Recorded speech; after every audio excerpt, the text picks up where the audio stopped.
Assalamualaikum warahmatullahi wabarakatuh. Saya perwakilan dari kelompok Teori Pengambilan Keputusan akan mempresentasikan hasil observasi yang kelompok kami lakukan di toko online shop Zehia. Anggota kelompok dari kelompok kami terdiri dari saya sendiri, Nahda Sonia, yang bertugas sebagai membuat PPT dan mengedit video. Lalu ada Nadia Restika, bertugas sebagai pengumpulan data dari tanggal 1 Maret sampai tanggal 27 Maret 2020. Yang ketiga ada Niluh Ayu Widiani, yang bertugas sebagai untuk mengolah data dan membuat identifikasi masalah. Pertama-tama, saya akan menjelaskan tentang company profile dari toko online shop yang telah kami observasi. Untuk nama UKM-nya yaitu online shop Zehia. Jenis UKM-nya itu perdagangan dalam bidang fashion.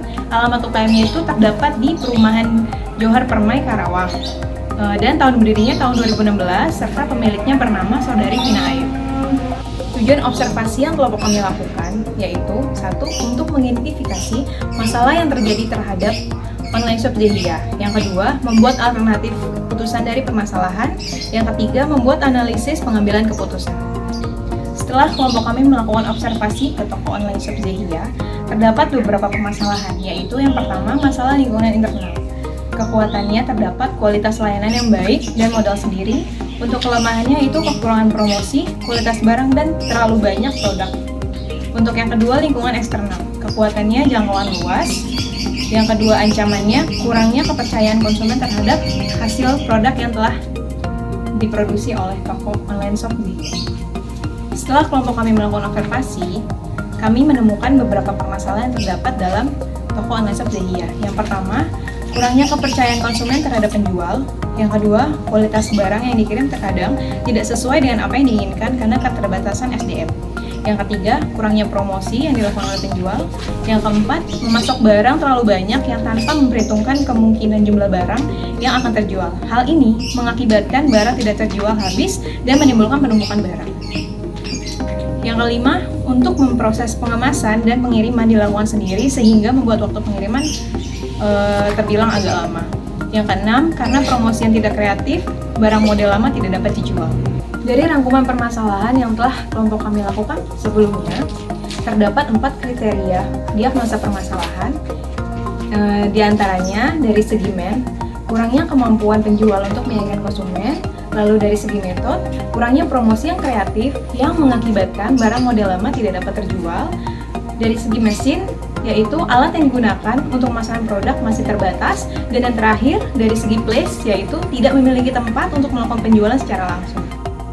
Berikutnya, proses pengumpulan dan analisis data terhadap permasalahan yang telah diidentifikasi sebelumnya, yaitu dengan cara melakukan promosi dengan memanfaatkan media online seperti e-commerce dan sosial media seperti Facebook, Twitter, dan Instagram, yang mempunyai pengaruh positif terhadap keputusan pembelian dan melakukan diskon atau giveaway. Tujuan dari penyelesaian masalah berikutnya mengenai teori pengambilan keputusan adalah dengan menggunakan cara menarik konsumen baru dan mempertahankan pelanggan lama sehingga memperoleh laba. Lalu yang terakhir, permasalahan ini termasuk pada kategori keputusan yang tidak terprogram karena belum pernah dilakukan sebelumnya.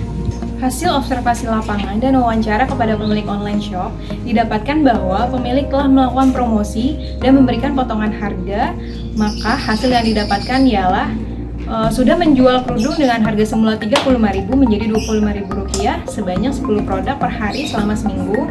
Lalu telah menjual piyama dengan harga semula Rp100.000 menjadi Rp80.000 per produk sebanyak 4 produk sehari selama seminggu.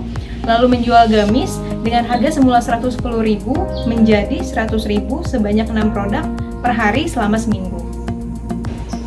Alternatif solusi pemecahan masalah untuk menarik konsumen yaitu terdapat 3 alternatif. Yang pertama, melakukan promosi yang menarik seperti diskon atau memberikan giveaway. Yang kedua, memberikan pelayanan yang terbaik. Yang ketiga, memberikan produk barang dengan kualitas yang baik. Berikut merupakan hasil penjualan yang telah dilakukan penurunan harga. Yang pertama ada kerudung dengan harga promosi Rp25.000, jumlah penjualan 10 piece, total penjualan 250 dengan keuntungan Rp50.000 per hari. Yang kedua ada piyama dengan harga promosi Rp80.000 dengan total penjualan 4 piece, harga penjualannya Rp320.000 dengan keuntungan Rp40.000 per hari. Yang ketiga ada baju gamis dengan penurunan harga promosi itu Rp100.000 dengan jumlah penjualan 6 piece dengan hasil penjualan itu Rp600.000 dan total keuntungan sebanyak Rp60.000 per hari. Dalam teori pengambilan keputusan, terdapat 3 alternatif alat pengambilan keputusan dan analisis, yang diantaranya pertama, pengambilan keputusan dalam kondisi beresiko, yang kedua, pengambilan keputusan dalam kondisi tidak pasti, dan yang ketiga, pengambilan keputusan dalam kondisi pasti. Dari hasil analisis yang dilakukan, maka dapat diambil keputusan yaitu dalam kondisi tidak pasti maupun pasti, kami tidak dapat menentukan alternatif mana yang akan diambil, karena keputusan pembelian tidak dapat diprediksi. Sekian presentasi dari kelompok kami, kurang lebihnya mohon maaf. Terima kasih atas perhatiannya. Wassalamualaikum warahmatullahi wabarakatuh.